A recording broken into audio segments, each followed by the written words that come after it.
and welcome to this session. My name is Dr. David Rhoads, and I am the Director of Hybrid and Emerging Pedagogy at Vanguard University. We're going to be talking about this, using AI to create more hours in the day, or just truthfully, to more effectively and efficiently create activities for your HyFlex classes.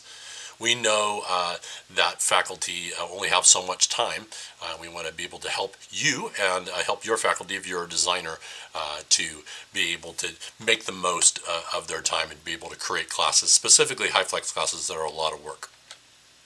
So what are the biggest obstacles in the way of creating fully flexible courses? So over the last 9 years of working with course designers, faculty and administration, the biggest pushback on HyFlex has not been that it doesn't work necessarily. There's been some of that pushback, but it has been mostly that faculty do not have enough time on contract to create courses that can be delivered in multiple modalities.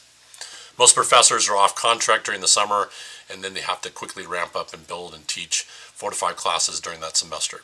And this time crunch is made even more acute by the lack of adequate compensation for this extra time, extra work necessary to build quality HyFlex courses. So both time and money are the big obstacles for the majority of people that I've worked with, and I suspect that you fall into that same category. So how do we overcome these obstacles at Vanguard specifically?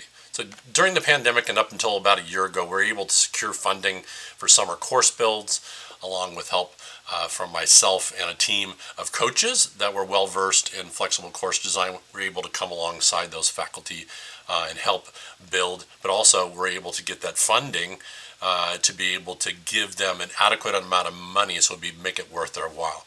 In the case of Vanguard, we actually stipend the builds of courses, and then those courses become the property of the university. We can use those classes over and over again. We ask professors to build them universal and more evergreen so they can be used both by that professor but also by other professors. We give them enough money to make it worth their while to build those classes. There's a co-ownership in the sense of them being able to use that in other schools if they want to take that there, but it is owned by Vanguard and can be used in perpetuity out into the future. Of course, that you have to work through your different governmental structures for that to work out. But for us, it's worked out really well, and people are willing to build these classes. So over the last year, funding for these initiatives have become more scarce due to budget cuts, but we've been able to utilize course releases as one solution to this course build challenge. So we have some funding, but course releases have been another option to be able to overcome the funding challenge. But the main approach we have taken to help course designers and builders save time in this process is coaching them through their builds using a fully flexible course template that we provide. And here's an example of this course template where you see there's some live session before class work, before the live session work that they have to do, and then they also have some during the class or an asynchronous equivalent, and they have an after class work. We'll go a little bit more detail here in a minute about what that entails. So we basically coach them through those builds using this template, and this template allows builders to organize their content in a way that can be used for an asynchronous class. You can do 100% asynchronous, 100% synchronous, an in-person class, and a hybrid class. But also we'll be able to give you the option to do a HyFlex class as well. What we call HyFlex at Vanguard is we have VU Flex, which is VU Flex Campus or VU Flex Virtual. So they have 2 choices between asynchronous and in-person, or asynchronous and Zoom. We at our campus don't give them that third option. It's very easy to build that third option in if you were to have a live Zoom session, let's say, while you're doing a live class, and then also give them that asynchronous opportunity to engage with the content as well. The template is built with flipped learning and universal design for learning principles in mind, where students have in-class and post-class activities, like I pointed out in the template, to engage with. They're at different levels of learning according to Bloom's taxonomy. Because the course is built with an asynchronous backbone, so that the course could actually be delivered 100% asynchronously if you choose to use it that way, it creates more work than a typical in-person course with no flexibility. So the template approach saves time, but it will still be a lot of work to create these different asynchronous assignments per week, along with the live session, in-person or virtual lesson plan with active learning activities. And not what this does, and kind of flips the learning, like we're talking about these principles of flip learning, take the lecture out of the classroom and kind of put it in the before assignments, where you have pre-recorded videos and work that they have to read, some podcasts, whatever the case may be, and then they come ready to discuss inside the classroom. We have this Bloom's taxonomy pyramid that you see here that kind of points out what type of learning happens where, so the pre-class, the in-class, and the post-class work. So this is where ChatGPT or another tool comes in. In this case, I use ChatGPT for this particular example. Based on the principles and structure of the course template, I was able to design a series of prompts that would, if it was submitted sequentially in an AI tool like ChatGPT, produce asynchronous before live session assignments, synchronous or asynchronous during live session options, and asynchronous after live session assignment options that could be used to produce a course that could be taught as an in-person, a virtual hybrid, a synchronous online course, an asynchronous online course, or a 2 or 3 mode HyFlex course. So I mean, that right there is just overwhelming, hearing all the different options. But if you build it in such a way that it's fully flexible from the very beginning, it's very easy to tweak and adjust, as opposed to building different classes for different modalities. In this case, I can expand and contract it from 8 weeks to 16 weeks and back and forth as well, with very little tweaking. So with this one course build model, kind of universal course model in mind, it's going to help save time for professors building over and over and over again different types of classes as well. But ChatGPT can be used to create assignments for these types of classes.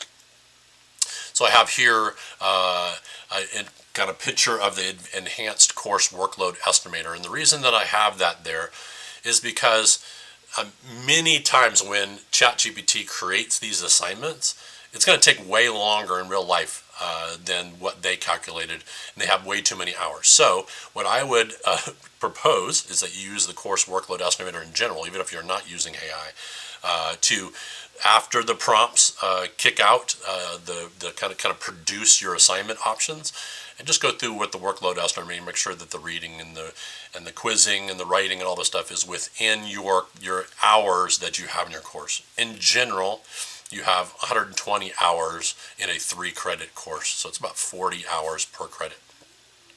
So calculating accurate workloads is essential in promoting both student success in student submitted workload and faculty success in the graded workload. So professors and builders and SMEs will need to choose what they use and adjust the expectations according to appropriate workload hours.